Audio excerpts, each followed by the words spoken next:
Assalamualaikum warahmatullahi wabarakatuh. Alhamdulillah, wassalatu wassalamu ala Rasulillah wa ala alihi wa sahbihi wa mawadah. Alhamdulillah, kembali kita bersyukur kepada Allah di malam ini, malam Ahad, malam Senin. Allah masih memberikan kesehatan bagi kita, kemampuan, ya, kesempatan untuk menyimak kajian pada malam hari ini. Insyaallah ini merupakan nikmat anugerah yang luar biasa sekali. Tanpa kita sadari juga ternyata tak terasa ya gitu, maksudnya sudah masuk pertemuan ke terakhir ya, seperti yang dijanjikan dari tanggal 1 sampai tanggal 12. Alhamdulillah insyaallah kita sudah melewati itu semua dengan tahapan-tahapan yang sudah disampaikan oleh Ustaz Nadib. Ya, saya kira yang pilih panitia dan yang lain sebagainya, masya Allah. Kami berdoa mudah-mudahan teman-teman sekalian terpuaskan gitu, maksudnya dengan materi yang disampaikan itu ada banyak sekali hal yang didapat gitu, insya Allah. Saya berharap demikian gitu. Nah, yang hadir di kelas ini kan dengan berbagai background-nya itu tadi ya, ada yang memang sebagai pasien, ada yang memang sebagai terapis, ada yang memang ingin mengetahui apa itu ruqyah dan lain sebagainya seperti itu. Jadi dengan latar belakang background apapun juga, semoga teman-teman bisa merasa puas lah dengan apa yang insya Allah disampaikan oleh Ustaz Nadib dari mulai malam pertama sampai malam hari ini insya Allah.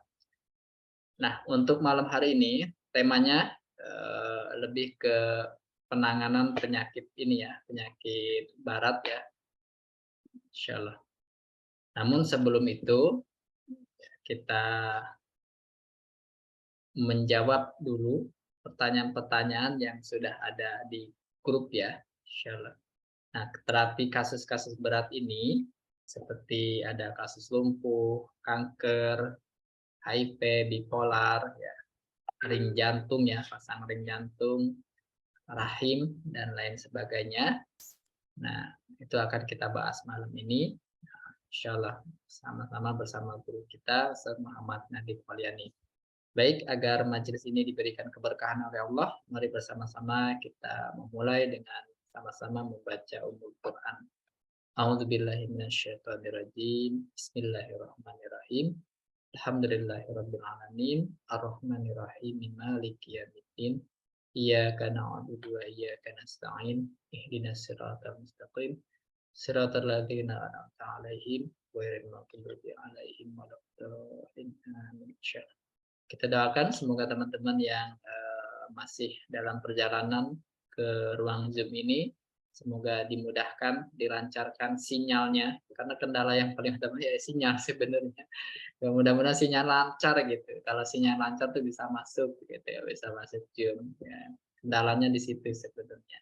Ya mudah-mudahan dilancarkan sinyalnya dan ada kuota, ada kuota repot nanti. Ya gitu, insya Allah bisa hadir, bisa membersamai kita pada malam ini. Baik, agar nanti banyak hal yang bisa kita diskusikan, maka kepada Ustaz Muhammad Nadib Polyani, falyatafadhal masykura untuk menyampaikan materi atau diskusi pada malam hari ini. Tafadhal Ustaz.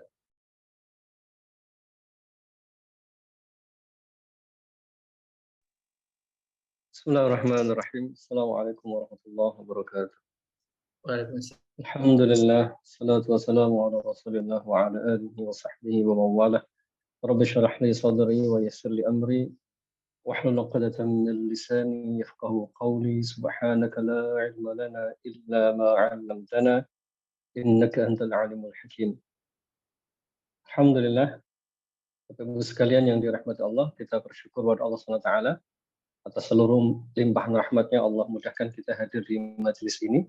Semoga Allah berikan taufik kepada kita, kefahaman, ilmu yang manfaat dari kehadiran kita dan kesungguhan kita menyimak di setiap sesi yang kita hadiri. Hari ini insya Allah di hari ke-12 ada dua hal yang belum selesai yang sudah kita janjikan. Yang pertama terapi online, kemudian yang kedua pembahasan bukunya Syahbul Lorok yang ke berapa itu ya? Yang kemarin dijadikan bonus tentang koreksi praktek ruqyah Mala Ali Kurdi. Sebenarnya saya ingin menyisipkan kedua hal itu di 12 hari ini, tapi ternyata tetap tidak cukup waktunya.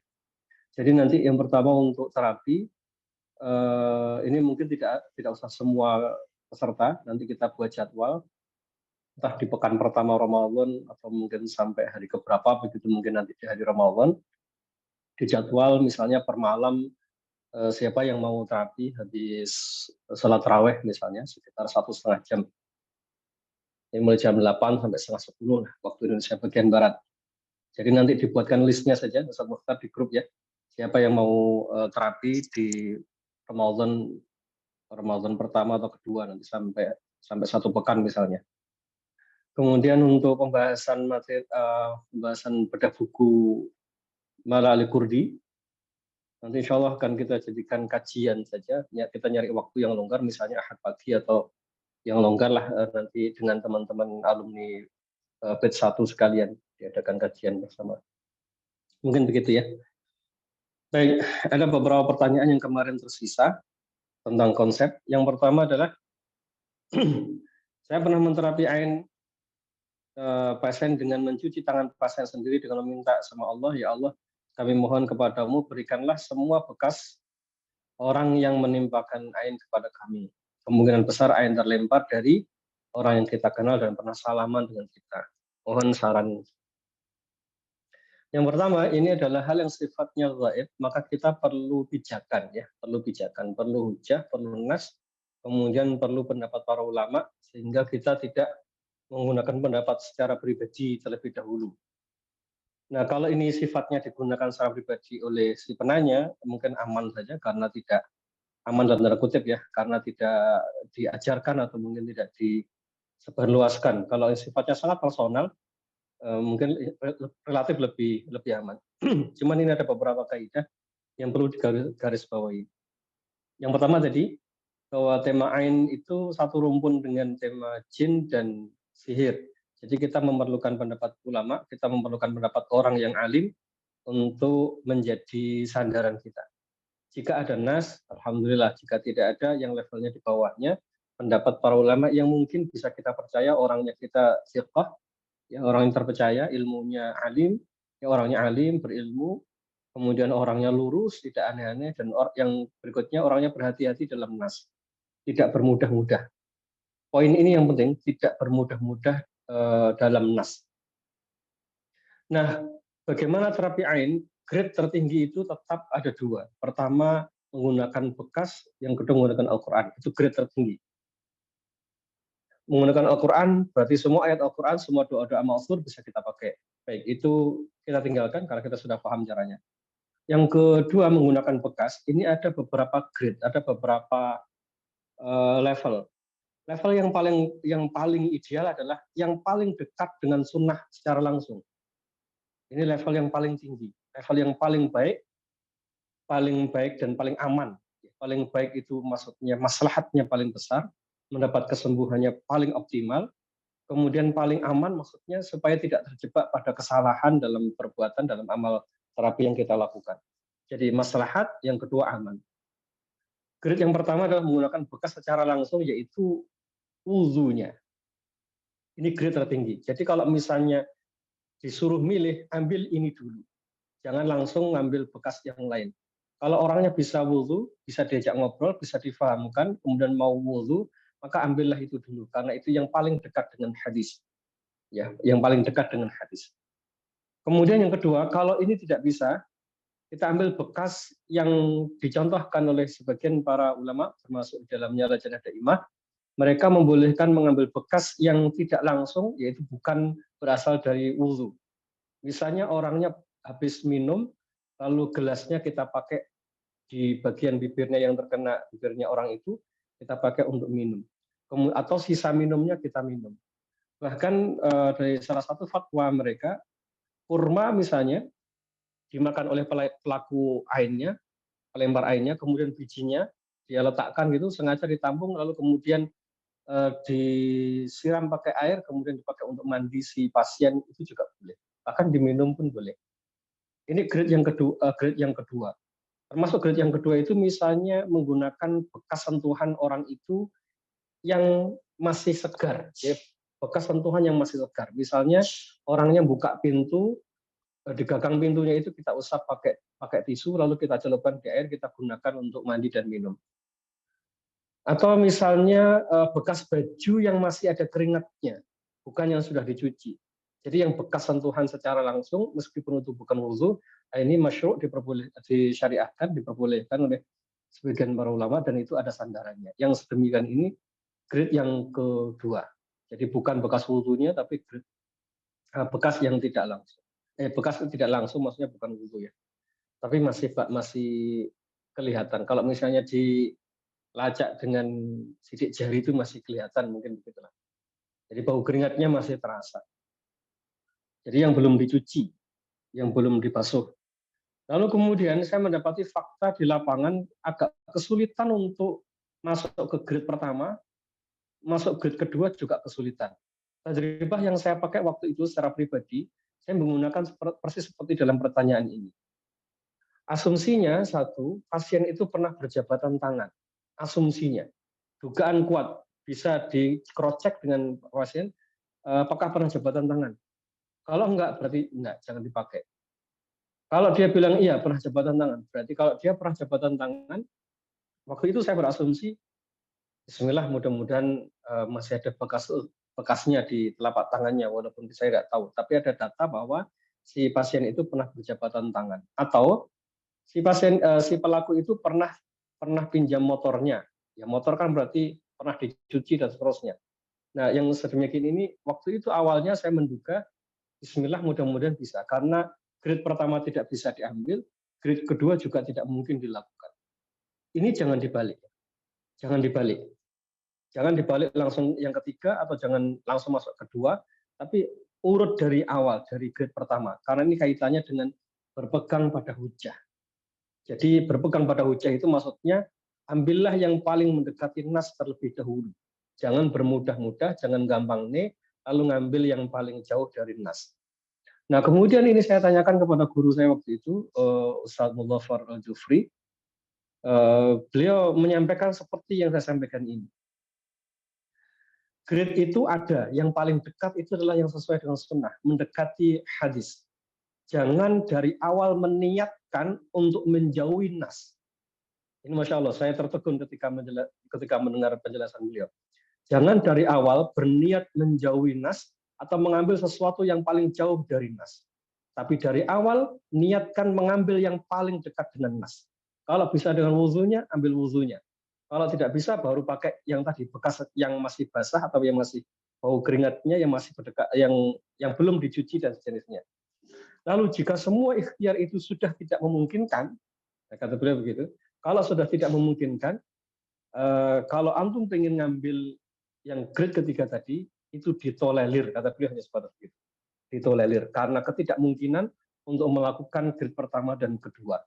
Tapi, beliau menggarisbawahi lagi, jangan sejak awal mengambil grade yang ketiga ini atau grade yang kedua. Itu ya, itu kaidah penting dalam memahami tema ain dan hasad. Kemudian dalam terapi kita tidak bermudah-mudah mengambil apa yang kita inginkan. Semoga bisa dipahami ya. Kemudian untuk ikhtiar terkena ain dengan indikasi yang dijelaskan, kemarin 75% masuk.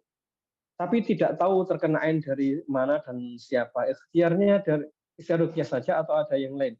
Ya, kalau tidak tahu pelakunya, ya sudah langsung ambil ayat-ayat tentang ain, kemudian dibacakan atau dibaca sendiri juga bisa, dibacakan oleh orang lain, oleh istri, oleh suami, atau oleh terapis juga boleh, dibaca biasa saja.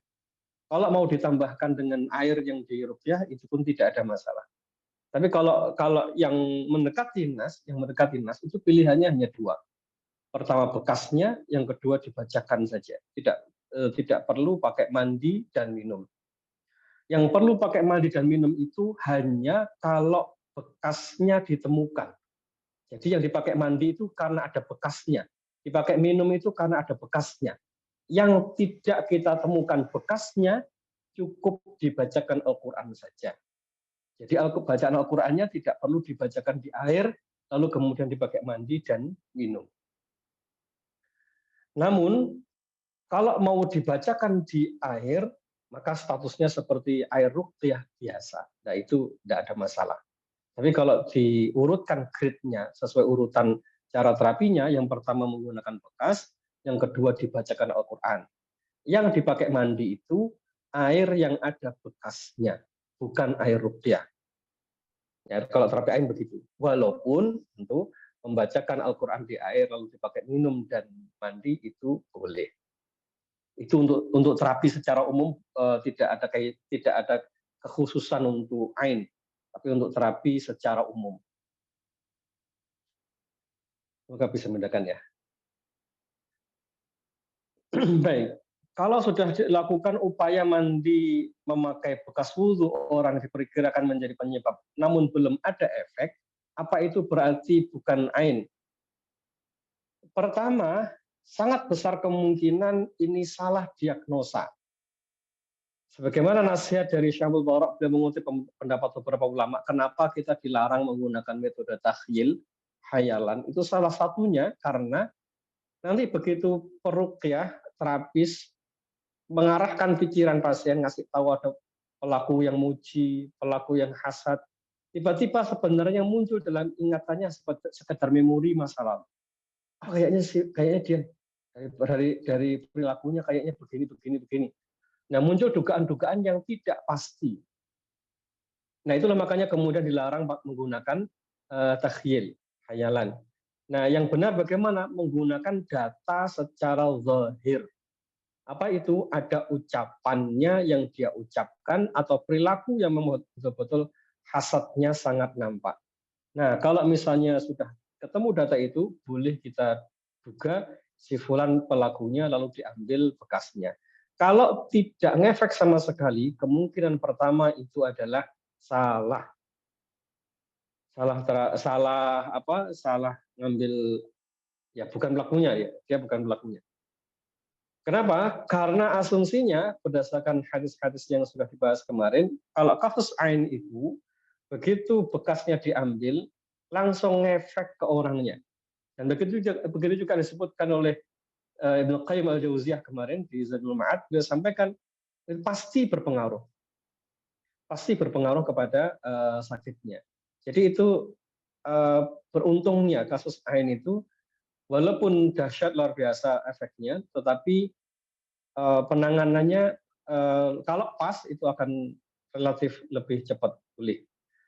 Lalu kemudian apakah perlu berkali-kali atau satu kali? Sebenarnya secara nas itu satu kali selesai.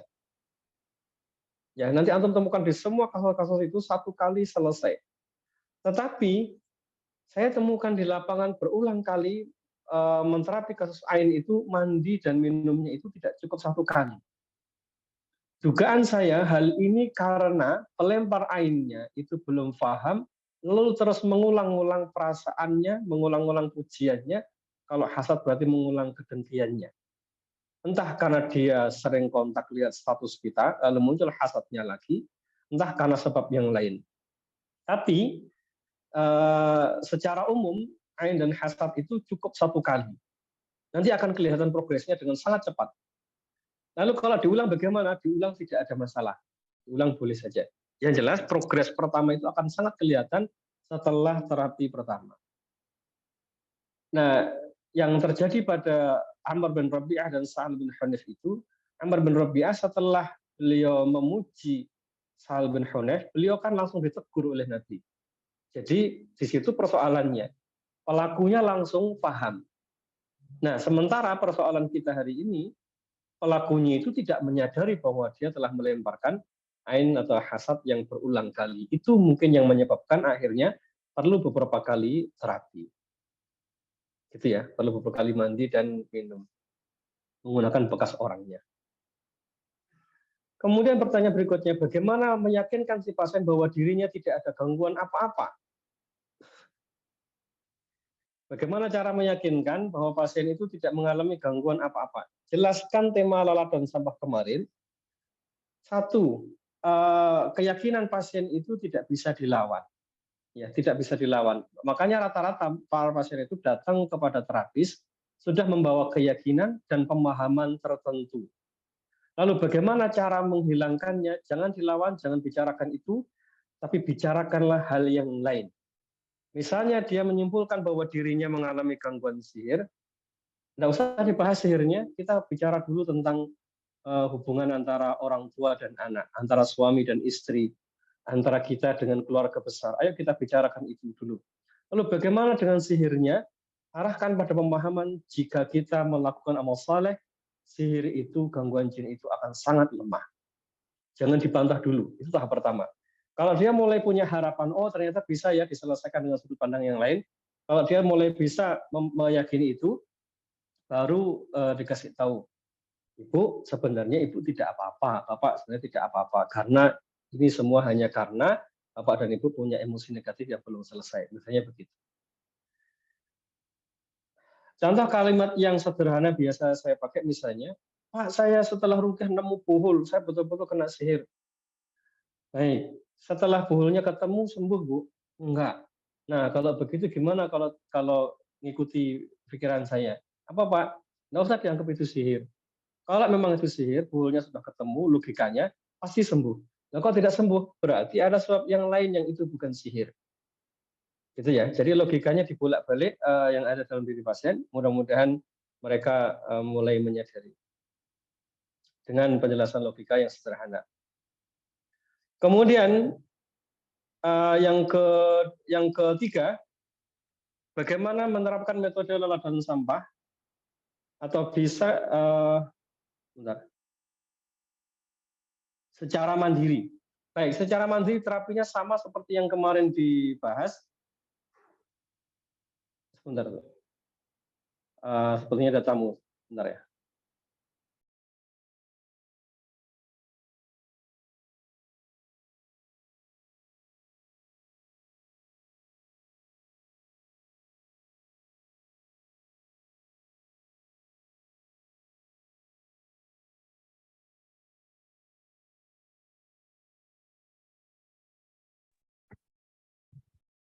Ya, insyaallah masih nyimak ya. Nah, masih menunggu. Insyaallah.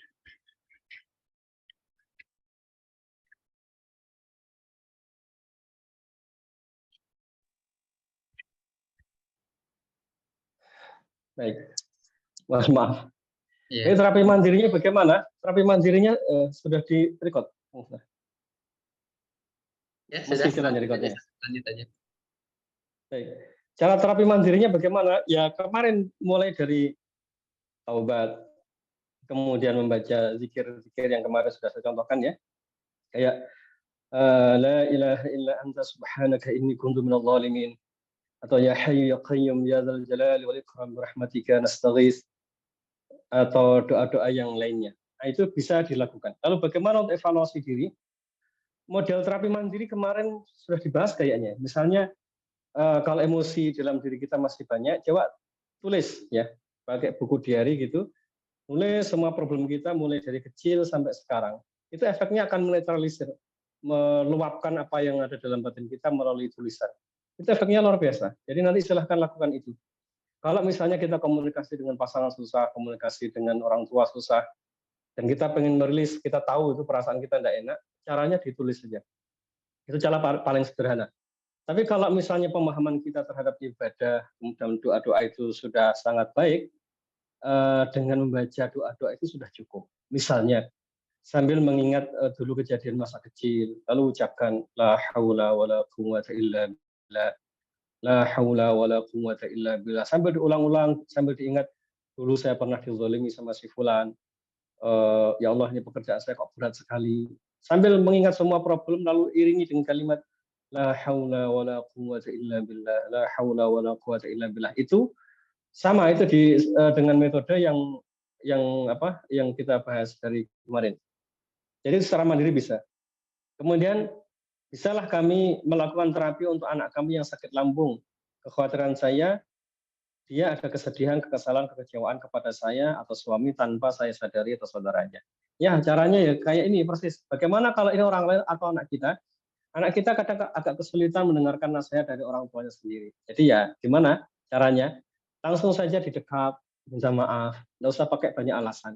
Karena orang yang memendam emosi negatif itu kadang tidak butuh penjelasan, tapi membutuhkan sikap yang baru, tutur kata yang baru, perilaku yang baru. Karena kadang kita tidak menyadari perilaku kita itu menyakiti orang lain, membuat orang lain kesal tanpa kita sadari. Dan mereka tidak butuh penjelasan. Penjelasan itu tidak ada manfaatnya kalau sudah kadung kesal batinnya. Gimana caranya? Ya bermuka ceria, kemudian dekati, dipeluk, doakan, lalu minta maaf. Itu ya caranya. Insya Allah mudah-mudahan. Kemudian kemarin Ustaz Faizi ketika membantu pasien dengan bacaan ayat-ayat Al-Quran, bacaan apa saja? Baik, nanti mungkin Ustaz Faizi bisa nambahkan. Kalau ini saya bantu sedikit. Bacaannya boleh apa saja. Yang pokok itu, karena seluruh ayat-ayat Al-Quran itu bermanfaat dalam terapi. Ya, ayatnya boleh apa saja. Satu itu.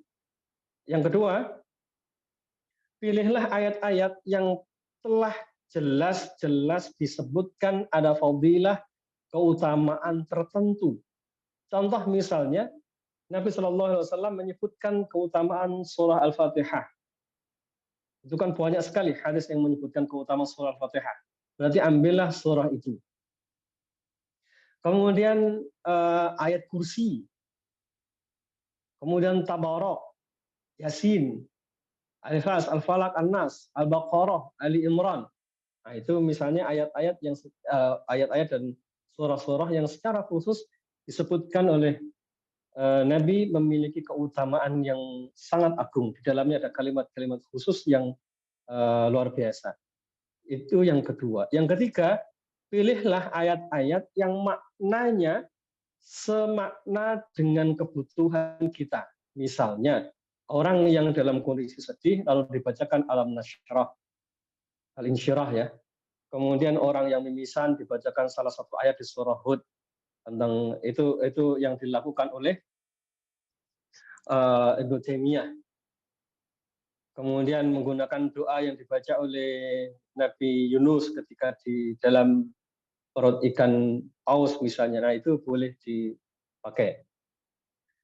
Nyambung ke salah satu pertanyaan tadi, apakah ada bacaan-bacaan tertentu untuk sakit-sakit tertentu? Sebenarnya secara umum ayat-ayat tadi sudah mencukupi. Jadi yang sakit ini baca Al-Fatihah, yang sakit itu baca Al-Fatihah pun sama. Tapi kalau berdasarkan pengalaman, kita menemukan misalnya ada ayat ini kok cocok ketika saya bacakan, itu tidak ada masalah. Boleh dipakai berdasarkan fatwa ulama di hari kedua tempoh hari yang sudah kita bahas. Mengkhususkan ayat-ayat tertentu yang dibacakan untuk kanker misalnya, itu diperbolehkan menurut penjelasan di fatwa kemarin. Ayat apa biasanya? Setelah ini ya, kasusnya kan setelah ini. Poinnya begitulah, ayatnya boleh apa saja bebas, kemudian pilih yang ada fadilahnya, disebutkan oleh Rasulullah punya kekhususan, kemudian pilihlah doa-doa, ayat-ayat yang semakna dengan problem yang sedang dihadapi oleh orang pasien ya, oleh pasien. Atau yang berikutnya doa atau ayat yang memang pernah dibaca oleh para ulama untuk sakit-sakit tertentu. Baik.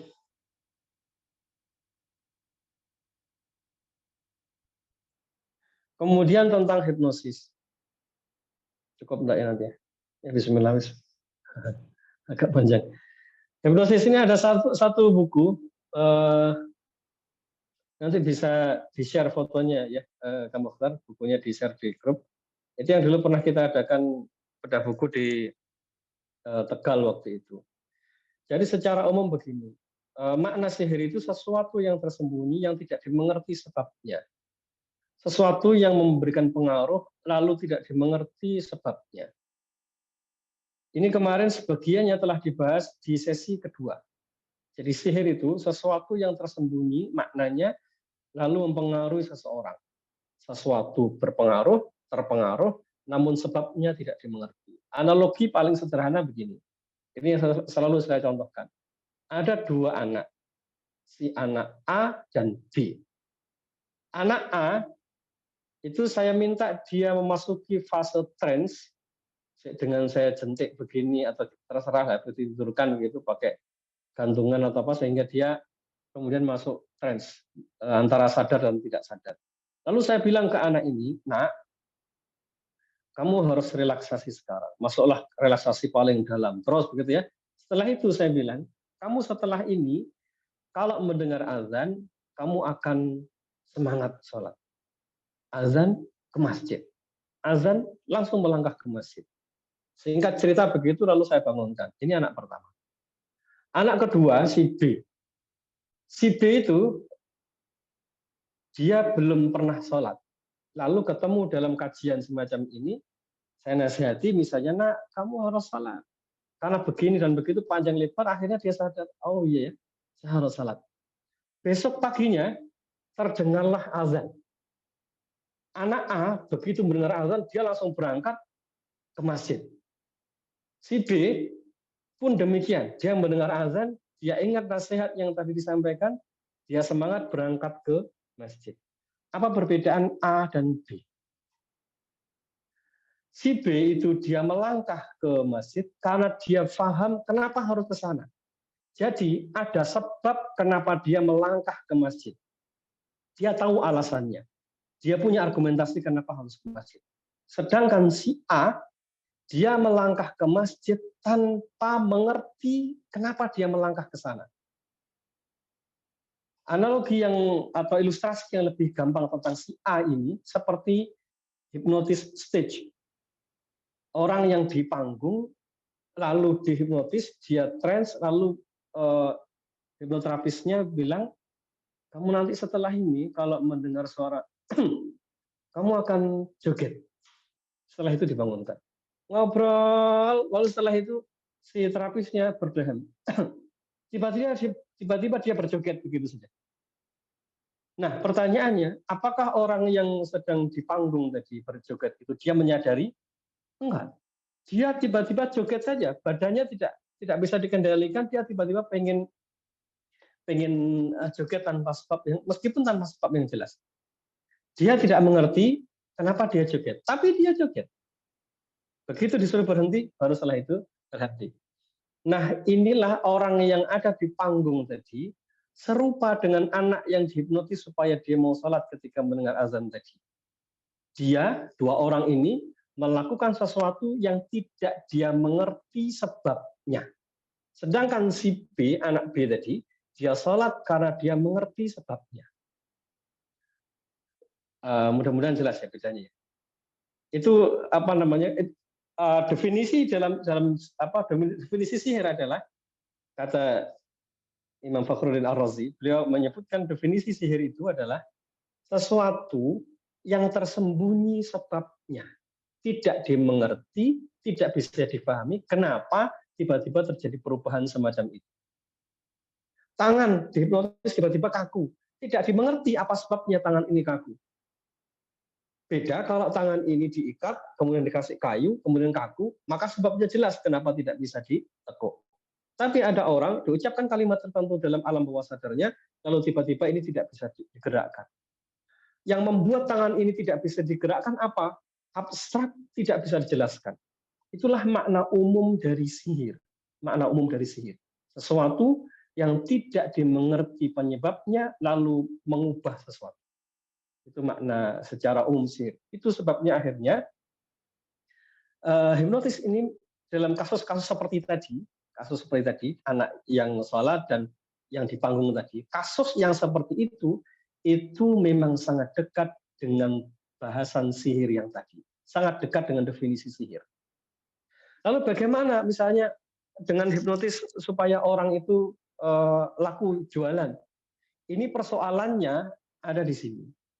Hipnotis itu sekarang maknanya begitu diperluas, maknanya dibuat sangat lebar, sehingga semua komunikasi antara satu orang dengan orang lain untuk mempengaruhi pikirannya, melakukan persuasi ke orangnya, sehingga orang itu mengikuti yang diinginkan oleh si yang ngomong ini, maka itu disebut sebagai hipnotis. Persoalannya itu, jadi semua jenis komunikasi itu disebut sebagai hipnotis. Bahkan misalnya ada orang lihat flyer pelatihan, lalu dia ikut, orang ini terhipnotis. Menurut definisi yang sedang diperluas itu maksud saya. Jadi kalau misalnya orang sedang larut dalam ceramah, kemudian nangis mendengarkan ceramah itu, fase ini disebut oleh mereka, itu pun terhipnotis. Orang sedang baca Al-Quran, lalu larut dengan bacaan itu, dia terhipnotis. Jadi dengan definisi itu menjadi kabur mana yang dimaksud dengan hipnotis, mana yang dimaksud dengan komunikasi biasa, dan mana yang disebut sebagai hidayah. Problemnya di mana, Pak? Kan tidak ada bedanya antara dakwah dengan komunikasi dengan hipnotis, kan sama saja proses mempengaruhi orang. Beda jauh, Pak. Jauhnya di mana? Kalau saya ngomong kepada orang lalu dia bisa berubah, para pelaku hipnotis menyebut itu hipnotis. Saya bilang enggak, itu bukan hipnotis. Saya menyebut itu bukan hipnotis karena yang membuat orang berubah itu adalah hidayah. Sekarang misalnya, apa yang membuat Umar bin Khattab menjadi beriman kepada Nabi? Tentu karena iman, karena hidayah. Bukan karena proses komunikasi. Kalau berimannya Umar bin Khattab kepada Nabi itu proses komunikasi biasa, maka tidak ada lagi tema hidayah. Tidak ada lagi tema hidayah. Yang ada murni komunikasi saja. Yang ada murni komunikasi. Tidak ada hak dan batil, karena itu urusan komunikasi saja. Nah, kan tidak demikian yang terjadi dalam agama ini. Contoh misalnya, orang mau sholat, yang awalnya tidak mau sholat, ngobrol dengan si fulan lalu dia berubah. Itu proses komunikasi yang dalam makna hipnosis atau komunikasi yang telah mendatangkan rahmat dan hidayah. Tentu kita menyimpulkan itu adalah hidayah. Itu rahmat, itu hidayah. Kalau misalnya rahmat dan hidayah tadi disebut sebagai komunikasi biasa dan disebut sebagai bagian dari hipnosis, pertanyaannya, berarti ada cara baru mengundang hidayah, yaitu dengan hipnosis. Itu ya, logikanya begitu. Jadi akhirnya untuk mendatangkan hidayah tidak perlu lagi baca Al-Quran, tidak perlu lagi baca nas dan yang lainnya, tapi yang perlu kita lakukan hanya komunikasi saja. Yang lebih jauh dari ini, misalnya ada sebagian para sahabat yang mereka kemudian ikut bersama Rasulullah berjihad fisabilillah, syahid di jalan Allah. Bahkan di antara mereka berhadapan dengan ayahnya sendiri, berhadapan dengan keluarganya sendiri dalam peperangan-peperangan itu. Itu fenomena orang yang beriman atau fenomena orang yang sedang terhipnosis. Gitu ya. Jadi orang-orang yang tadi mengangkat senjata bersama Rasulullah melakukan perlawanan terhadap orang-orang Quraisy, terhadap orang-orang kafir, itu fenomena orang yang terhipnosis atau fenomena orang yang mendapatkan hidayah. Kalau misalnya itu fenomena hipnosis, lalu bagaimana penjelasan tentang surga dan neraka? Mereka yang punya iman masuk surga, yang tidak punya iman masuk ke neraka. Lalu bagaimana dengan orang-orang yang menyimpulkan bahwa ini fenomena hipnosis saja? Jadi hipnosis itu bisa membuat orang masuk surga. Akhirnya begitu kan? Inilah sisi titik yang tidak disadari oleh kawan-kawan yang menggeluti hipnoterapi dan menganggap itu murni tentang proses komunikasi biasa saja. Nah, Pak, kalau misalnya saya nasihati anak, itu boleh tidak? Oh, itu boleh, tidak ada masalah. Itu bukan hipnosis. Itu nasihat antara orang tua dengan anak. Nah, Pak, kalau begitu misalnya anak saya suruh menjamkan mata, dia berdoa pada Allah. Itu hipnosis bukan? Itu berdoa kepada Allah. Itu tazkiyatun nufus. Jadi wilayah yang memang bukan wilayah hipnosis, jangan dipaksakan disebut sebagai bagian hipnosis.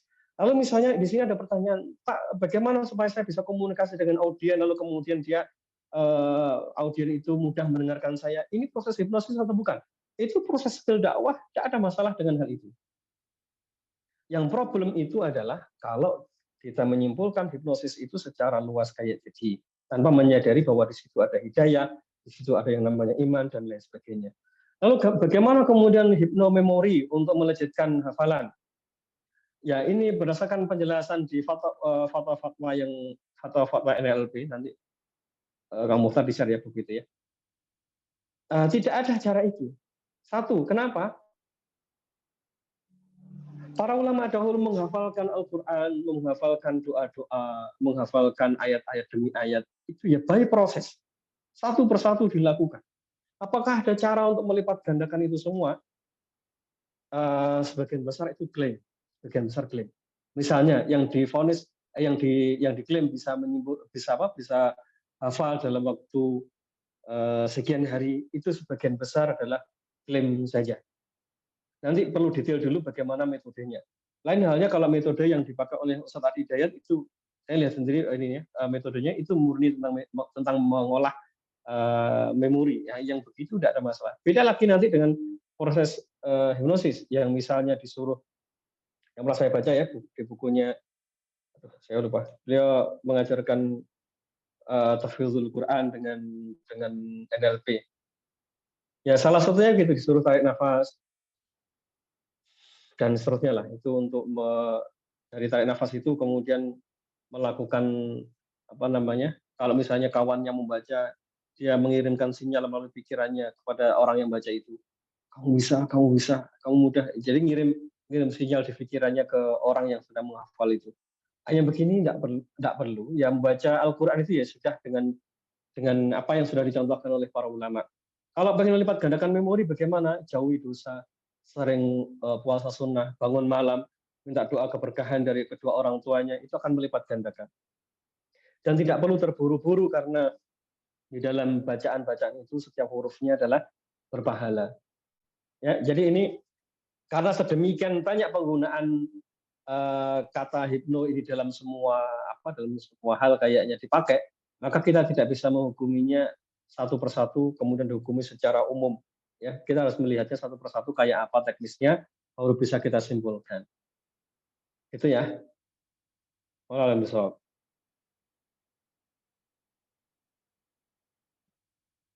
Kemudian tentang ain lagi. Saya melihat cukup banyak kasus dari keluarga sama saya.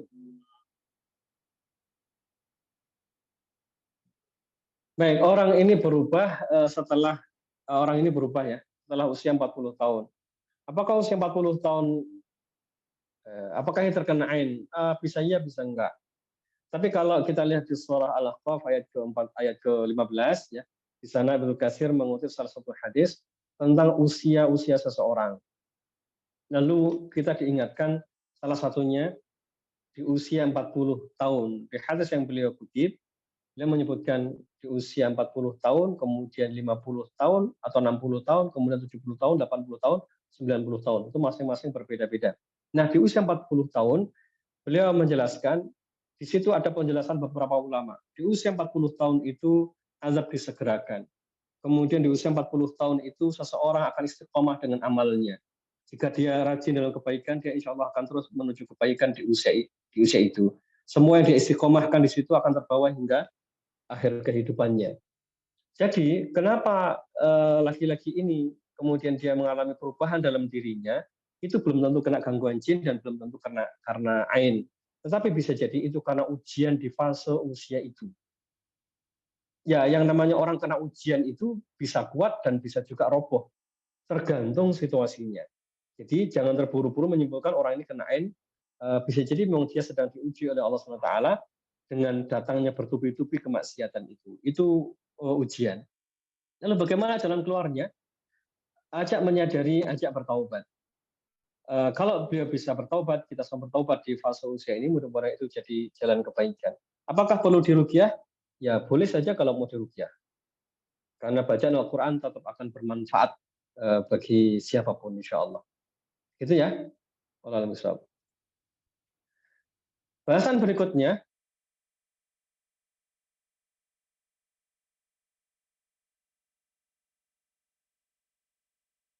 ini tidak saya rinci, jadi silakan diingat-ingat saja. Sebenarnya kasus yang disampaikan oleh Ustaz Faizi tempo hari kemarin itu sudah sangat banyak, insya Allah, dan itu sudah sangat cukup kita gunakan sebagai bahan pembelajaran. Silakan nanti diulang-ulang lagi rekamannya. Yang pertama kasus lumpuh. Ini ada dua hal yang terjadi. Kasus lumpuh. Orang ini, perempuan ini, sekitar 2 bulan, ya, sekitar 2 bulan mengalami kelumpuhan. Dia hanya di pembaringan saja, badannya kurus sekali karena ya memang tidak bisa beraktivitas sama sekali.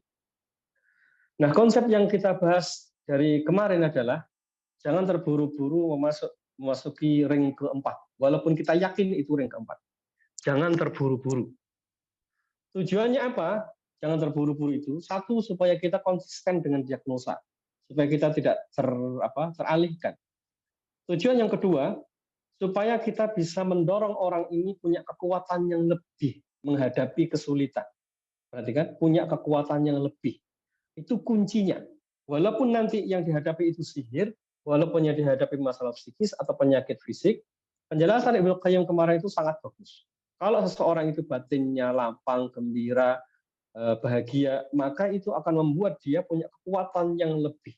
Support psikis dari terapis atau keluarga itu sangat membantu. Nah, ketika saya datang di sana, dia posisinya tidak bisa berdiri, sambil merintih karena kesakitan luar biasa. Masih muda, anaknya 1. Kemudian saya tanya, ada masalah apa sebelum sakit ini, Mbak? Ada ayahnya, kemudian ada keluarga besarnya. Ternyata perempuan ini dicerai oleh suaminya. Bukan dicerai, dia mengajukan cerai kepada suaminya.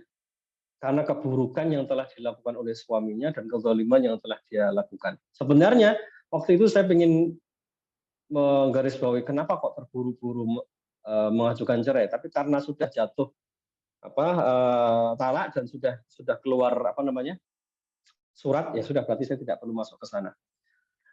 Berarti ini ada problem apa? Psikis. Jadi psikisnya ada problem. Kok ada problem psikis, Pak? Kan dia sudah cerai. Tidak ada orang yang bercerai kemudian batinnya senang, itu enggak ada. Apalagi dia masih muda, apalagi dia punya anak, saya lihat anaknya juga masih kecil, pasti mengalami problem yang berat. Lalu saya nasihatkan, Mbak, keputusan yang sudah diambil dengan semua perjalanannya, terus bismillah, mudah-mudahan itu yang terbaik. Tidak usah menoleh ke belakang. Kalau sudah diambil keputusan, ya sudah. Kalau memang ternyata keburukan suami sangat besar, ya sudah. Berarti ini keputusan yang benar, sampai tidak perlu khawatir. Kalimat ini diperlukan supaya dia merasa punya dukungan. Itu penting ya.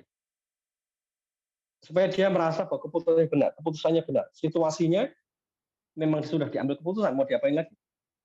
Bismillah, mudah-mudahan keputusan ini keputusan yang terbaik. Lalu yang kedua, Mbak, nanti kalau sampean ketemu dengan kawan-kawan, jangan malu. Tidak perlu merasa tidak beruntung. Kok pernikahanku hanya sekian tahun? Kok tidak seperti teman yang lain? Abaikan semua itu. Sudah fokus sekarang apa? Besarkan anaknya. Tidak usah mikir yang lain. Setelah ini segera mikir kerja, setelah ini mencari nafkah, dan besarkan anak-anak. Tidak usah punya pikiran, ini kok ayahnya nggak nafkahi, sudah tidak usah mikir begitu. Semakin sampean pikir, semakin sedih nanti. Dan itu akan melemahkan fisik. Nah, itu cara berpikirnya ke sana. Setelah itu selesai, baru diruqyah. Dan alhamdulillah, waktu itu awal pertama kali saya minta dia memohonkan ampun untuk kedua orang tuanya, mendoakan. Terlempar ya, mohon maaf. Ini slide-nya terlempar. Jadi saya minta dia untuk mendoakan kedua orang tuanya, kemudian berjanji memaafkan suaminya, walaupun keburukannya nyata. Setelah itu, teman-teman sekalian, saya ruqyah, saya bacakan Al-Quran. Bacaannya apa? Al-Fatihah, Al-Falaq, An-Nas, ayat kursi. Bentar, saya share dulu. Ikhlas, Al-Falaq ya, An-Nas, ayat kursi. Ya udah, itu diulang-ulang. Kemudian saya minta dia mendoakan orang tuanya, baca Rabbi firli wa walidayya warhamhuma kama rabbayani shaghira. Udah begitu, sudah. Setelah itu diapain? Ya sudah, terus begitu dibacakan, alhamdulillah dia muntah waktu itu. Terus saya bilang, Mbak, ayo coba berdiri, bismillah. Karena dia sudah 2 bulan tidak pernah berdiri, ragu juga. Bismillah, bangun. Tidak apa-apa, Pak. Bismillah, bangun. Lalu saya minta adiknya untuk memapah, dibantu berdiri. Dan alhamdulillah, dia bisa berdiri, begitu bisa berdiri, nangis luar biasa, beliau. Insya Allah ya, dia kemudian nangis, kemudian saya suruh jalan, biiznillah jalan. Terus mendatangi ayahnya dan ibunya, minta ridhonya mereka, perlukan, alhamdulillah. Setelah itu, ruqyah yang kedua, sama alhamdulillah tidak ada reaksi sama sekali. Kemudian saya bilang ke keluarganya, nah ini teman-teman sekalian, antum boleh nyontoh, boleh tidak. Cuman ini saya ambil karena saya melihat situasinya mereka sedang berkonflik. Situasi berkonflik itu berarti ada potensi hasad. Lalu saya sampaikan ke mereka, ke ayahnya, kalimat saya gini, Pak, jangan sampaikan ke siapapun saya yang nerapi. Ya, jangan sampaikan ke siapapun kalau saya yang nerapi. Satu itu. Yang kedua, setelah ini jangan cerita ke siapapun kalau sudah sembuh. Terus langsung beraktivitas biasa saja. Kalau orang melihat ya alhamdulillah, tapi nggak usah gembar-gembor cerita, oh, alhamdulillah sudah sembuh, nggak usah. Jalani normal. Kalau misalnya setelah ini Allah kasih kesembuhan, bisa normal, sudah langsung beraktivitas. Kalau mau kerja, kerja silahkan. Nggak usah dibesar-besarkan, nggak usah ngobrol ke banyak orang. Lalu nanti kalau saya ditanya sama terapis sebelumnya gimana, Ustaz? Bilang saja, alhamdulillah sudah membaik. Tapi jangan ceritakan saya yang menterapi.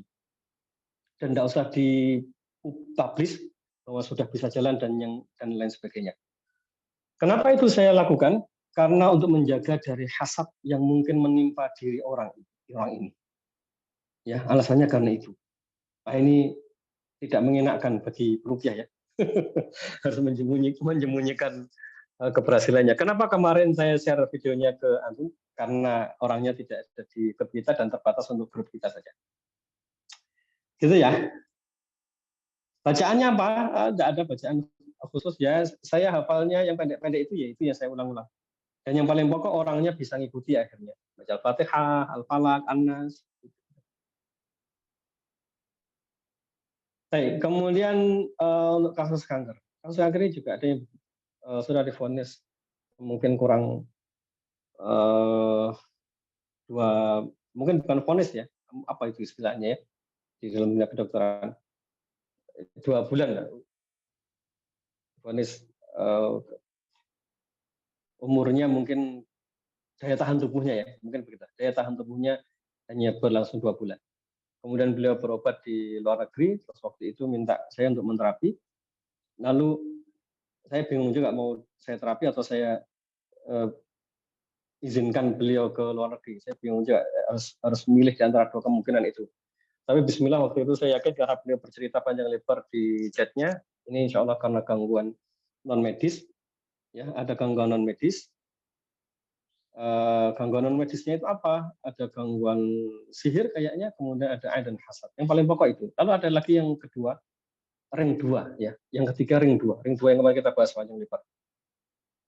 Alhamdulillah, singkat cerita lah, ini singkat cerita aja ya. Waktu pertama kali ketemu, kemudian saya nasihatkan panjang lebar tentang cara mengubah diri, mengubah sikap, mengubah hidup. Awal-awalnya sakitnya luar biasa, karena yang dikonsumsi anti nyerinya itu sudah pakai sejenis morfin gitu, karena nyerinya sangat luar biasa. Dan seterusnya. Kemudian biiznillah, begitu selesai terapi itu, sampai sekarang alhamdulillah orangnya masih hidup. Sampai sekarang. Ini tahun berapa ya terapi? Tahun 2016. Saya terapi beliau sekitar tahun 2016. Baik, kemudian batal pasang ring di jantungnya. Ini ada problem, orang ini ada masalah tentang anak-anaknya. Ini salah satu problem yang terjadi di problem jantung yang kemarin disampaikan oleh oleh Dokter Prima. Problem di jantung itu salah satunya karena pikiran atau stres yang berat. Nah, begitu problem tentang ini selesai, biiznillah, yang waktunya untuk pasang ring, alhamdulillah Allah gagalkan dan tidak jadi pasang ring. Ya kalau setelah apa? Setelah beliau menyelesaikan problem bersama anak yang selama ini jadi problem dalam hidup beliau. Kemudian, bentar ya, saya ganti headset dulu ya. Kayak ini mau habis.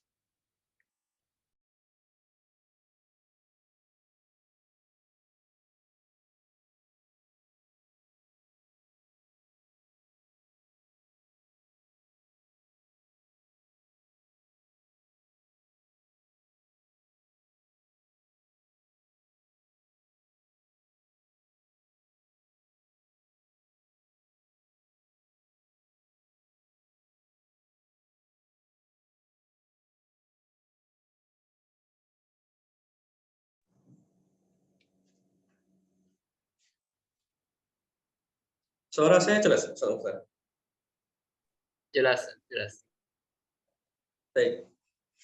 Jadi begitu untuk kasus yang ketiga, demikian. Setelah beliau menyelesaikan problem dengan keluarganya, alhamdulillah Allah mudahkan. Ini salah satu sebabnya karena yang kemarin dijelaskan di kajian bersama Dokter Prima kemarin, problem di jantung itu salah satunya kemungkinannya karena faktor psikis. Ini problem di mana? Problem di ring 2. Masih ingat ya ring 2? Karena kemarahan, kesedihan, dan seterusnya. Kemudian, nah yang nomor 4 ini agak dramatis karena beliau berkejaran dengan waktu, dan waktu 7 hari harus dikuret karena ada polip di rahimnya. Polip itu apa ya? Ya mungkin dokter bisa jelaskan nanti. Kayak jerawat atau apa gitu lah di rahim. Yang seharusnya dikuret 7 hari lagi. Waktu itu saya bingung harus diapain lagi, kita berkejaran waktu sekitar 7 hari. Karena saya sudah tahu sebelumnya riwayat beliau ini, kemudian saya sarankan beberapa hal. Yang pertama, tiap hari minta maaf ke suami dan orang tua. Jadi itu problem ring 1 dan ring 3. Ring 1 pola asuh, berarti kaitannya dengan orang tua. Ring ketiga, kaitannya dengan pasangan. Nah, kalau ada permasalahan di antara ring 1 dan ring 2, ring 3, berarti ring 2-nya pasti ada. Sedih, marah, dan sejenisnya. Terapinya apa? Terapinya tiap hari, pagi telepon bapaknya, telepon ibunya, minta maaf, minta ridho mereka, ngobrol senyaman mungkin, hindari perselisihan, bicarakan hal-hal yang positif dengan orang tua. Setelah itu, sebelum ditutup teleponnya, satu, minta ridhonya, dan minta maaf pada mereka. Kemudian yang kedua, meminta maaf pada suami dan minta ridho suami. Nah, yang ketiga, membaca beberapa ayat-ayat yang ada dalam Al-Quran. Ayat yang dipilih apa? Biasa saja yang tadi, misalnya ayat kursi, Al-Fatihah, kemudian Al-Baqarah 163, akhir Al-Baqarah, Al-Ikhlas, Al-Falaq, An-Nas, ya itu aja diulang-ulang.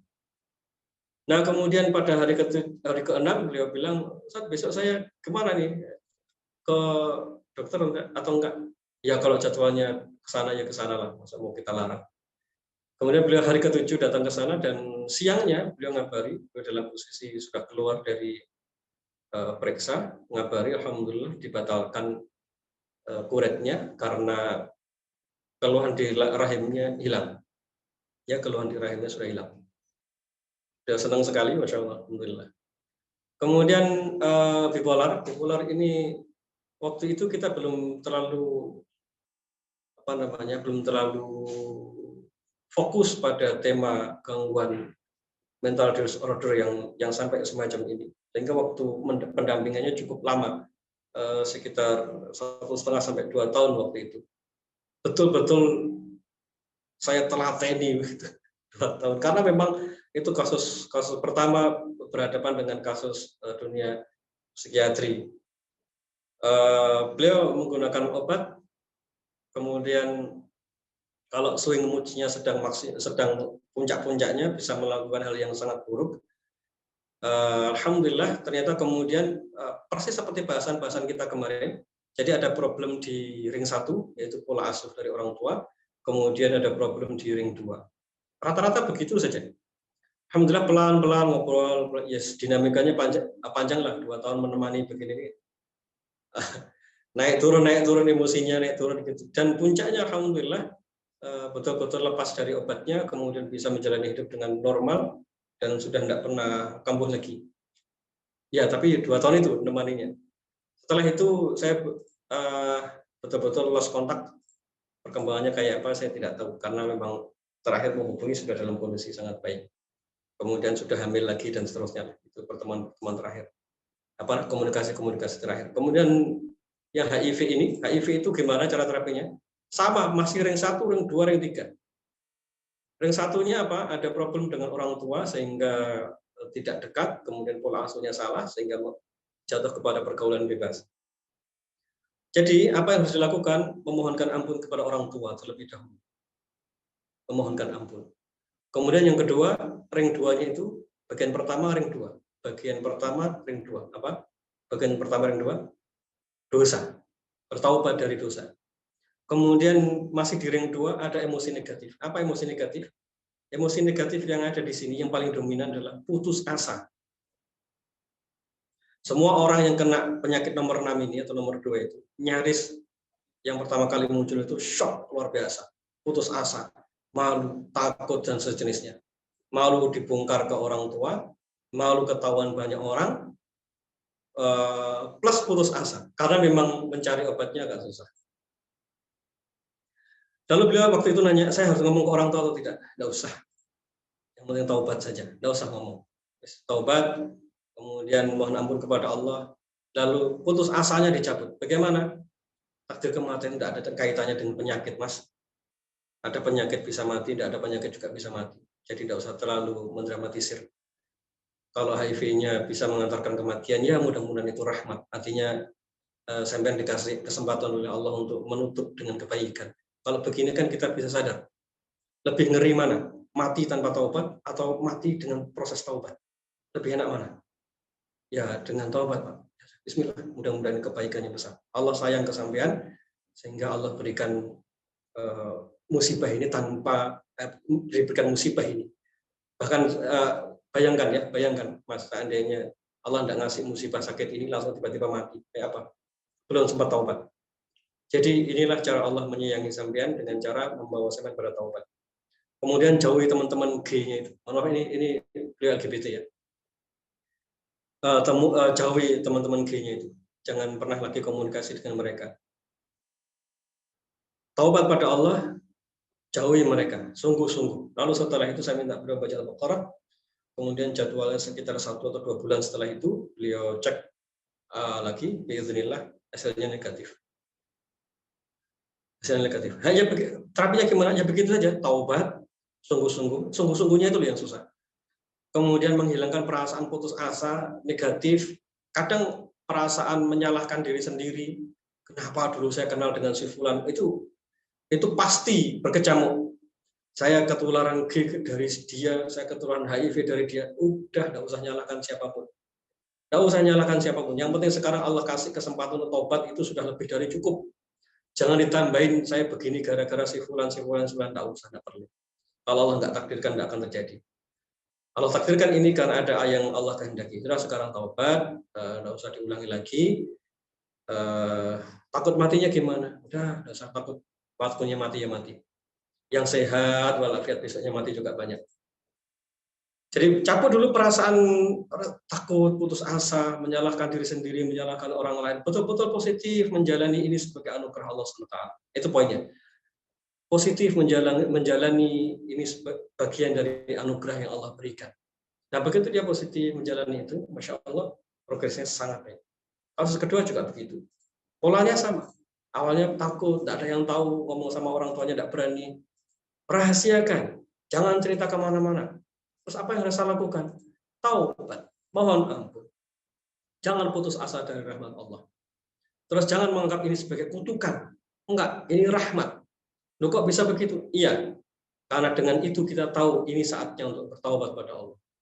Saya ulang lagi kalimat tadi. Untung itu virusnya datang. Kalau tidak datang tiba-tiba mati gimana? Ya kurang lebih begitu. Ya alhamdulillah kemudian beliau melakukan ini. Terakhir beliau share hasil labnya dan alhamdulillah sangat signifikan progresnya. Saya hanya bantu beliau menterapi online 2 atau 3 kali terapi online. Kemudian terapi online maksudnya pakai video call ya, bukan pakai WA. Kemudian yang ke-7 nyeri lambung pasca terapi. Jadi orang ini kalau lambungnya sedang nyeri, dia ini ada problem di lambungnya. Lalu kemudian pernah operasi. Nah, pasca operasi itu beliau mengalami nyeri luar biasa sampai bertahun-tahun. Kalau sedang kambuh nyerinya, dia langsung kejang karena sakit luar biasa.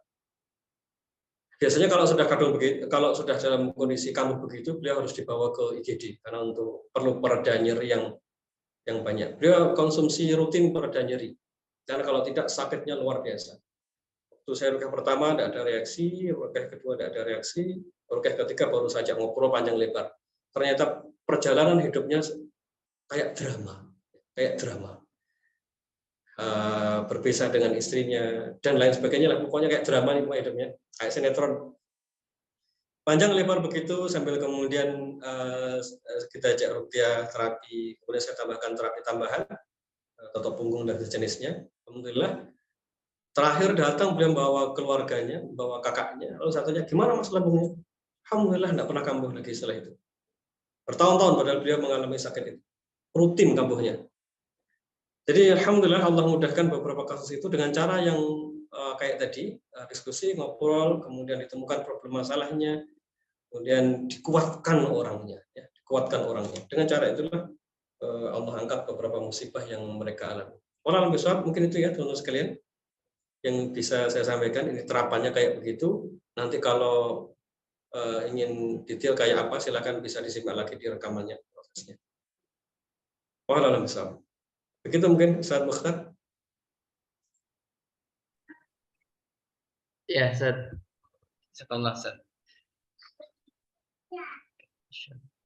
Baik, alhamdulillah, insyaallah itu tadi ya sharing jawab pertanyaan dan juga sharing pengalaman dalam menjalani beberapa kasus. Walaupun malam kemarin sebenarnya sudah cukup banyak juga ya dibahas oleh Ustadz Muhammad Faizi untuk kasus-kasus yang menjadi pengalaman beliau dalam menterapi pasien dengan menggunakan konsep lalat dan sampah ini.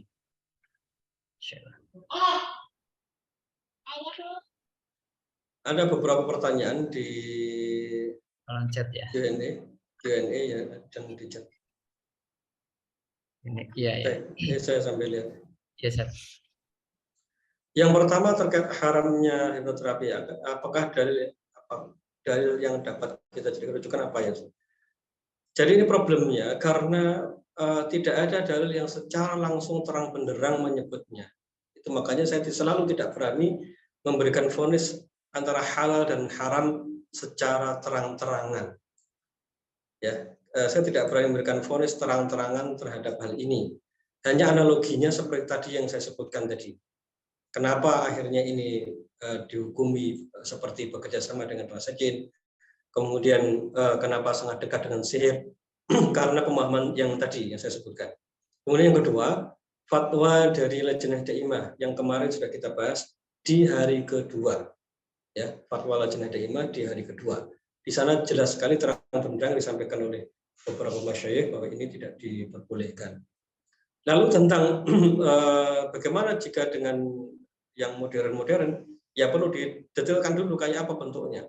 Karena prakteknya ini semua hal, bahkan komunikasi saja pun disebut sebagai hipnosis, yang padahal hanya komunikasi biasa. Jadi tidak bisa langsung dihukumi hitam putih, lihat dulu seperti apa situasi yang dicontohkan oleh pelakunya. Tapi secara umum begitu pemahamannya. Kalau yang dimaksud itu adalah seperti hypnosis stage, ya, kemudian memahami bahwa apa semua yang terjadi pada diri seseorang itu murni komunikasi biasa, yang jenis itu yang tidak pas. Ya nanti bisa dilihat di kajian yang kemarin di hari kedua. Nanti buku yang bisa jadikan referensi, nanti silakan di-share kamu Mukhtar. Kemudian anak saya kata dokter mengidap skizofrenia, mirip bipolar, 6 tahun ya. 6 tahun meminum obat penenang, tapi anak saya belum bisa diajak meningkatkan takorup. Baik, kalau misalnya situasinya belum ideal, ya kalau situasinya belum ideal semacam ini, belum bisa diajak takorup kepada Allah, fokuslah ke ring 1 saja dulu. Fokus ring 1 itu apa? Saling memaafkan, berikan hak ruhaninya. Bapak, Ibu nanti sering-sering baca doa yang kemarin kita share. Ya dzal jalali wal ikram. Doa berhajat kepada Allah agar Allah turunkan kebaikan pada diri anak. Lalu yang kedua, ring 1 itu ada khilaf di dalam diri orang tua. Anggap saja ada gitu. Jadi nanti orang tua istighfar yang banyak, mohon ampun pada Allah. Setiap hari istighfar, selesai istighfar diperbanyak istighfarnya. Lalu yang kedua, baca doa yang tadi. Ya dzal jalali wal ikram. Ya dzal jalali wal ikram. Ya Allah sembuhkan anak saya. Diulang-ulang terus begitu. Kemudian terapi tambahannya apa? Dibaca Al-Quran boleh. Kemudian terapi bekam insya Allah sangat bermanfaat. Kemudian di ruqyah sangat baik. Jadi diteruskan. Tapi yang pokok lakukan tahap awalnya yaitu istighfar yang banyak, saling memaafkan antara suami dan istri, saling memaafkan, kemudian ubah sikap. Yang biasanya sikapnya keras, yang biasanya suka membentak, menyudutkan, melakukan KDRT misalnya, diubah. Taubat dulu, taubat dari kesalahan, taubat dari sikap yang tidak baik. Muncul menjadi ayah yang baru, muncul menjadi ibu yang baru. Nanti rutinkan mendekap ananda. Gantian. Selesai maghrib misalnya, coba nanti sholat jamaah misalnya, selesai maghrib, nanti ayah dekap istrinya minta maaf. Lalu setelah itu dekap anaknya minta maaf. Gantian. Setelah itu istri mendekap anaknya bergantian. Lakukan itu tiap hari. Mudah-mudahan Allah berikan keringanan dalam proses terapinya.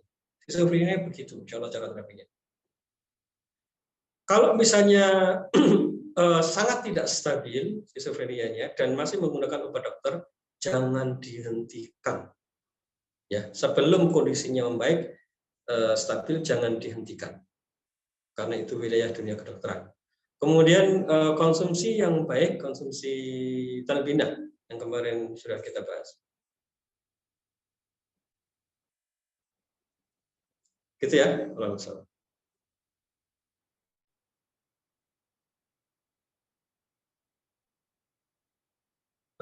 Kemudian pertanyaan yang berikutnya, itu ada ayat khusus nggak? Oh, enggak ada, ayat khususnya enggak ada. Saya enggak pakai ayat khusus. Tapi kalau kaitannya dengan fisik misalnya, doa-doa kesembuhan. Doa-doa kesembuhan itu apa saja? Ya yang disunahkan aja. Allahumma rabbana azhibil ba's washfi anta syafi dan seterusnya. Al-Fatihah. Kemudian untuk kanker, tumor, apa ya ayat kursi, Al-Fatihah diulang-ulang. Kadang saya tambahkan al-insyiqaq ayat 1 sampai 5.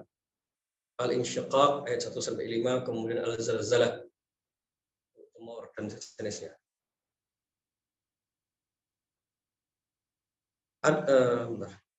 Masya Allah baru sadar ada hasad dari ain ya, ain pada diri sendiri, bukan hasad. Hasad dari orang lain.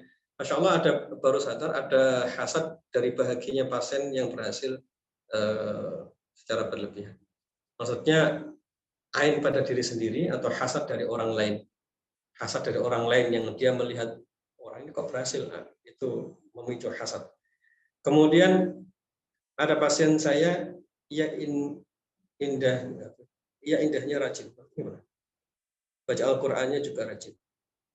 Tapi ia merasa ada gangguan dalam tubuhnya. Sekarang ini sering merasa gelisah, malam mimpi buruk, bahkan sering marah-marah kepada anggota keluarganya. Itu bagaimana? Ya, bagaimana? Dicek aja ring 1 sampai ring 3. Ya, dicek dulu ring 1 sampai ring 3. Nanti model apapun jenis problemnya, cek saja ring 1, ring 3, itu perlu diselesaikan. Lalu yang kedua, kuatkan orangnya. Jadi semua vonis yang membuat dia berat, pikirannya semakin kacau, hindari. Jangan memberikan vonis yang terlalu berlebihan. Kemudian penyakit lupus bagaimana biasanya? Apakah karena ring 1? Ya, lupus rata-rata karena ring 1. Ring 1 dan ring 2. Ya, ring 1 dan ring 2. Saya alhamdulillah dulu pernah ketemu dengan kasus lupus ini. Awal-awal pertama kali saya menangani kasus lupus dulu. Saya tulis di blog saya waktu itu. Alhamdulillah, itu 2 hari setelah terapi, beliau bisa jalan ke luar kota. Yang awalnya hanya di pembaringan saja. Cara terapinya bagaimana? Waktu itu saya yakin beliau kena hasad ya. Jadi ada problem dengan keluarganya ditambah dengan pekerjaannya. Jadi dia mengalami problem 1 di ring 1, jadi ada pola asuh, keluarga yang bermasalah. Kemudian ring 3. Ring 3 itu ada problem dengan pasangan. Kemudian baru ada kemungkinan ain. Dan alhamdulillah waktu itu dia bisa bangun 2-3 hari setelah terapi. Cara terapinya hanya begitu. Gimana terapinya? Ya yang kemarin di tahapan terapi di pertemuan ke-8. Terapinya kayak itu. Tidak lebih tidak kurang. Hanya perlu tambahan seperti pertemuan ke-10. Pertemuan ke-10 tentang apa? Tentang ain dan hasad.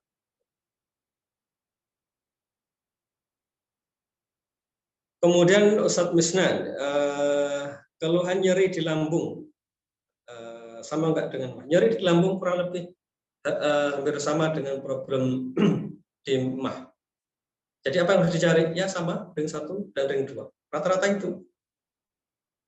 Jadi pesan saya apa? Pesan saya hanya kuasai dulu ring 1 sampai ring 3, kemudian pelajari tentang ain dan hasad. Setelah itu selesai, baru belajar tentang lalat sampah kedua untuk menguatkan orangnya. Apakah terapi autoimun sama dengan terapi lupus? Iya, terapinya sama.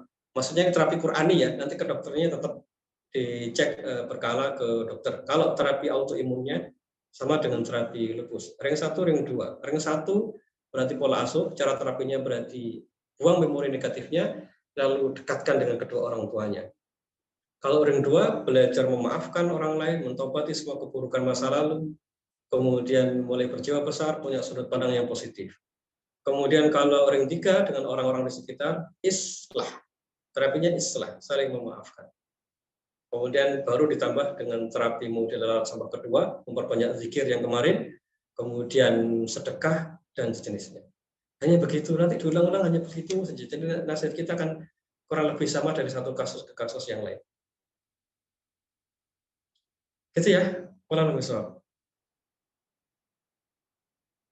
Apakah gangguan jin dapat menyebabkan tumbuhnya benjolan dari sisi medis yang disebut tumor, yang dari sisi medis disebut tumor? Bisa ya, bisa enggak. Tapi saya cenderung mengatakan 50% ya, 50-50. Yang paling mudah untuk menimbulkan benjolan itu adalah psikis. Jadi kalau dengan memahami runutan proses-proses tadi, kita menghindari tebak-tebakan. Ini begini enggak ya? Ini begini enggak ya? Kita sudah menghindari tebak-tebakan begitu. Jadi apapun nanti bentuknya, cek saja ring 1 sampai ring 4 tadi. Kalau ternyata memang ada gangguan jin, ya bismillah, mudah-mudahan memang karena gangguan jin. Saya sebut tadi 50-50 karena saya pernah menangani yang alhamdulillah itu sekali terapi kempes. Sekali terapi. Jadi orangnya ke sini dari Bali, ke rumah saya dari Bali. Anaknya itu sudah dioperasi, ada benjolan di leher, dioperasi. Kemudian 2 minggu pasca terapi ini mengeras lagi, keras sekali lehernya sini. Nah, ibunya takut kalau ini muncul lagi benjolan di lehernya. Akhirnya dibawa ke rumah untuk diruqyah. Waktu itu saya yakin ini bismillah kayaknya dari dialog ini gangguan jin, atau kalau nggak gangguan jin ya gangguan ain atau hasad ya. Karena beliau tinggal di Bali, rata-rata ketemu dengan orang kafir. Kemudian saya tanya, yang muslim berapa orang di kelas? Hanya 2 orang Pak, saya sama teman saya. Oh, gitu ya. Bismillah, ini mudah-mudahan gangguan jin atau hasad. Kenapa dugaannya hasad? Surah Al-Qalam ayat ke-51. Wa iyyakadul ladzina kafaru la yuzlikunaka bi absarihim. Ustaz Dwi ketika mengajari saya terkait dengan ayat ini, hasad itu salah satu pelemparnya yang paling sering itu adalah non-muslim. Non-muslim. Makanya tadi saya tanya ke keluarga ini, ibu dan sang anak ini, sekolah tinggalnya di mana? Tinggalnya di Bali. Kemudian satu kelas berapa muslimnya? Muslimnya hanya 2, dia sama temannya. Hanya 2 orang. Dugaan saya bismillah ini kayaknya gangguan hasad. Atau yang kedua, ini mungkin gangguan jin. Dari cerita yang dia sampaikan. Lalu kemudian tidak pakai ring 1, ring 2, ring 3 karena memang tidak ada problem sama sekali. Jadi langsung problem di ring 4 yaitu gangguan ain dan gangguan jin. Lalu alhamdulillah di ruqyah muntah-muntah, ibunya ternyata juga muntah. Alhamdulillah setelah itu saya bilang, ibu kalau 3 hari nanti tidak membaik, silahkan ke sini lagi. Selesai ruqyah itu dia cek di sini, alhamdulillah yang tadinya mengeras itu mereda, jadi melunak seperti leher biasa.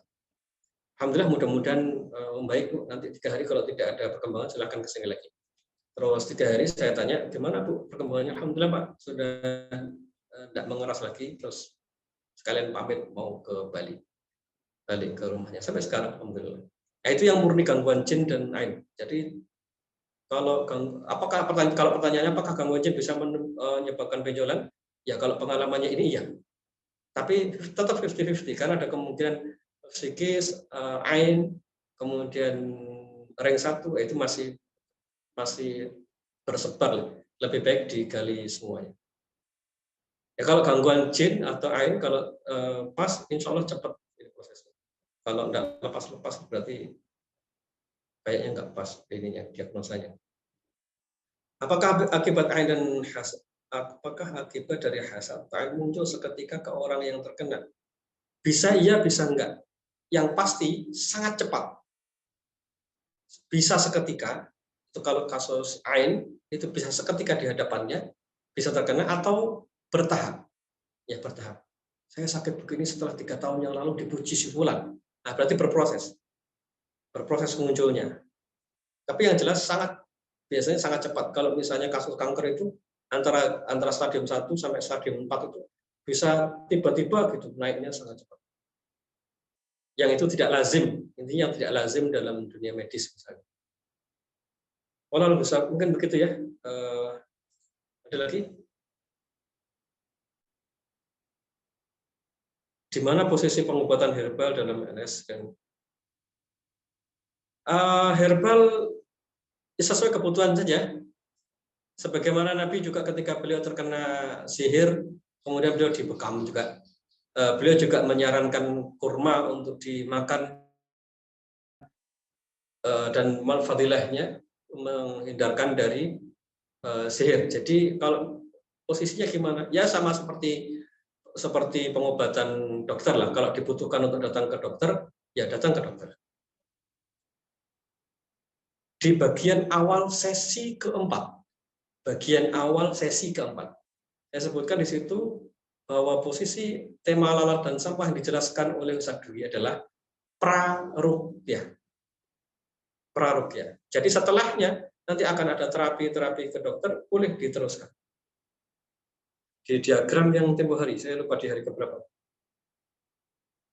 Ada di bagian kiri itu LS1, LS2, kemudian ada pendekatan medis, psikis, kemudian kombinasi, rohani, kemudian kombinasi.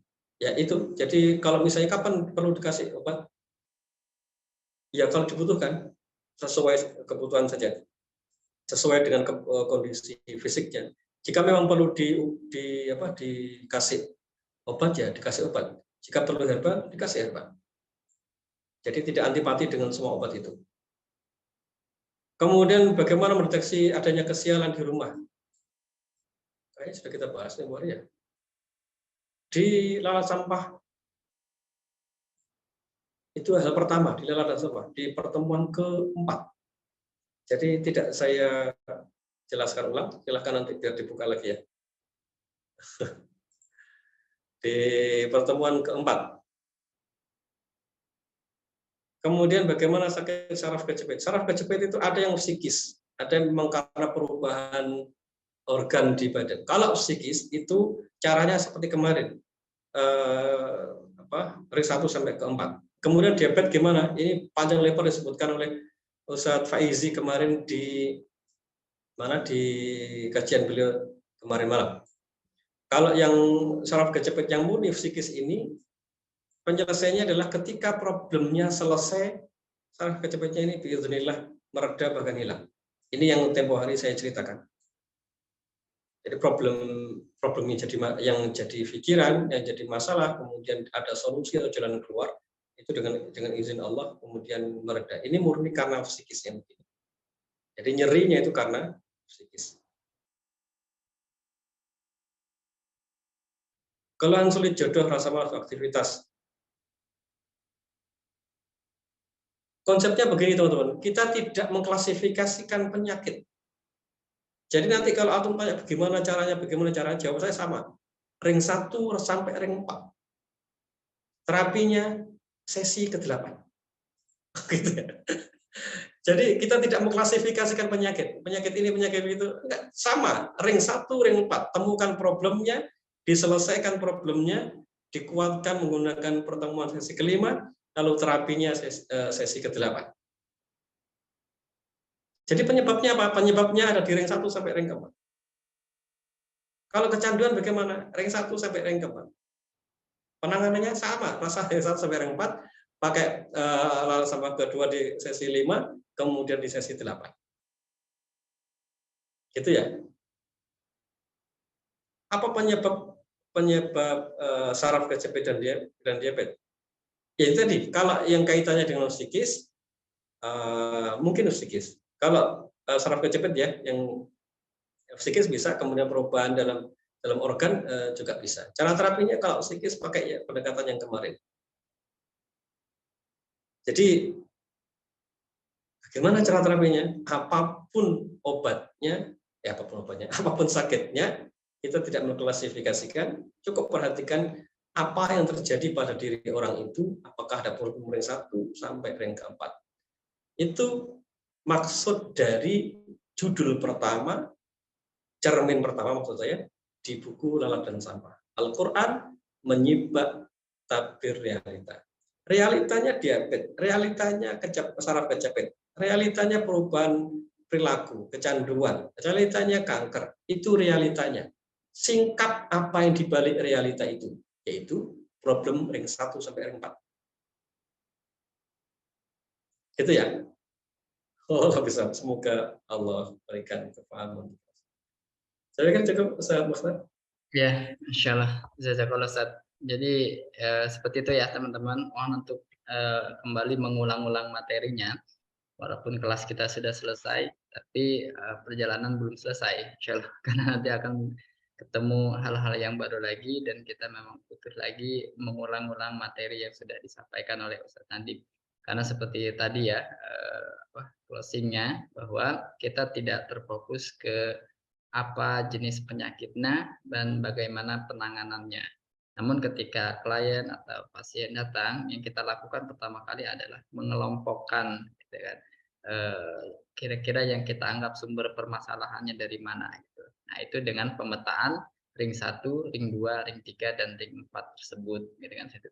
Pola terapinya ya sama seperti itu. Digali dulu ring 1-nya apa, kemudian ring 2, ring 3, ring 4, temukan itu. Insya Allah. Nah, nanti bisa mengulang-ulang lagi khusus untuk terapinya ya di malam keempat dan malam kelima. Ya. Dan untuk fondasinya ya di malam ke-1 sampai malam ke-3. Itu bisa kembali diulang-ulang seperti itu insya Allah. Dan malam-malam yang lainnya juga sama. Pasti akan ada yang disinggung, diulang-ulang, dan kembali ke malam keempat dan malam kelima itu untuk cara terapinya. Jadi seperti itu insya Allah. Baik teman-teman, ini apakah ada yang mau bertanya langsung atau tidak ini? Masih ada waktu lah, 2 menit. 2 menit. Kalau memangnya 21.30. Insya Allah. Untuk filenya sudah saya kirim di grup ya, berupa PDF seperti apa yang kita janjikan. Insya Allah boleh dibaca-baca kembali seperti itu insya Allah. Gimana Ustaz? Sudah cukup saja? Cukup ya insya Allah. Baik teman-teman, kita cukupkan saja pertemuan hari ini. Ya, sekaligus ya kembali lagi kami mengucapkan jazakallah ya. Terima kasih yang sebesar-besarnya pada teman-teman sekalian. Tentu juga sih tanpa kehadiran teman-teman, maksud saya tanpa kehadiran Ustadz Ustada, teman-teman sekalian di sini, ya kita pun mungkin tidak akan lebih jauh lagi. Ya, intinya sih kita semangat ya atas kehadiran teman-teman sekalian. Ya mudah-mudahan apa yang sudah dikorbankan, waktunya, tenaganya, pikirannya, dan biayanya dan lain sebagainya, mudah-mudahan mendapatkan keberkahan dan dibalas oleh Allah Subhanahu Wa Taala dengan ilmu yang insya Allah bermanfaat, insya Allah bermanfaat bagi kita semua. Belum apa-apa udah minta undangan untuk yang ketiga di satu. Insya Allah nanti kita informasikan ya. Nanti kita informasikan untuk batch yang ketiga siapa insya Allah. Itu ya mungkin tetap standby di grup dan sekali lagi kalau memang ada hal-hal yang mengganjal jangan sungkan untuk bertanya insya Allah. Karena dari bertanya inilah kita akan mengasah pemahaman dan mendapatkan keilmuan baru bagi kita. Jadi jangan sungkan untuk bertanya, silakan tanyakan di grup insya Allah. Baik, mengawali tadi dengan basmalah dan juga kita mengakhiri kajian malam ini sekaligus penutupan dari semua sesi yang sudah kita janjikan ya dari malam pertama sampai dengan malam terakhir hari ini. Sekali lagi kami mohon maaf yang sebesar-besarnya jika masih terdapat kekurangan ya, kejanggalan mungkin tidak sesuai dengan harapan Ustadz Sadah teman-teman sekalian, mohon dimaafkan insyaallah, dan kepada Allah kami mohon ampun. Maka mari kita sama-sama menutup semua rangkaian kegiatan kita yang sudah Masya Allah perjuangannya luar biasa sekali ya. Setiap malam kita harus kumpul itu luar biasa itu. Benar setiap malam harus nge-zoom gitu. Waduh luar biasa Masya Allah. Ternyata Masya Allah kita dikuatkan oleh Allah ya. Dikuatkan untuk hadir setiap malam di Zoom ini Masya Allah luar biasa sekali. Baik, mari kita sama-sama menutup ya majelis kita dan sekaligus menutup rangkaian acara kelas intensif Lalat dan Safah. Tapi sekali lagi ya, seperti yang dijanjikan tadi, untuk yang tema terapi yang sudah dijanjikan oleh Ustaz Nadib dan juga yang pembahasan tentang bedah buku Malah Ali Kurdi itu insya Allah kita jadwalkan di lain waktu. Aslinya kan kita akan mengadakannya di malam 1 sampai 12 ini, tapi ternyata karena padat dan waktunya nggak cukup, jadi kita akan mengambil waktu yang lain untuk sesi terapi. Ini juga bagi yang pasien saja, kalau terapis mah nggak usah kayaknya. Udah khusus pasien aja ya, yang mau aja nanti silakan di list di grup, nanti baru kita jadwalkan. Setiap malam mungkin 3 orang, gitu, tidak banyak-banyak. Dan juga nanti kita buat jadwal khusus untuk pembahasan bedah buku. Nah, nanti kita gabungkan dengan yang batch pertama kemarin, insya Allah. Itu mungkin ya informasi dari kami sebagai panitia. Sekali lagi saya Mukhtar. Mohon maaf yang sebesar-besarnya, lebih dan kurang kepada Allah saya mohon ampun. Mari kita sama-sama menutup dengan hamdalah dan doa. Alhamdulillah rabbil alamin. Asyhadu an la ilaha illallah wa astaghfiruka wa atubu ilaik.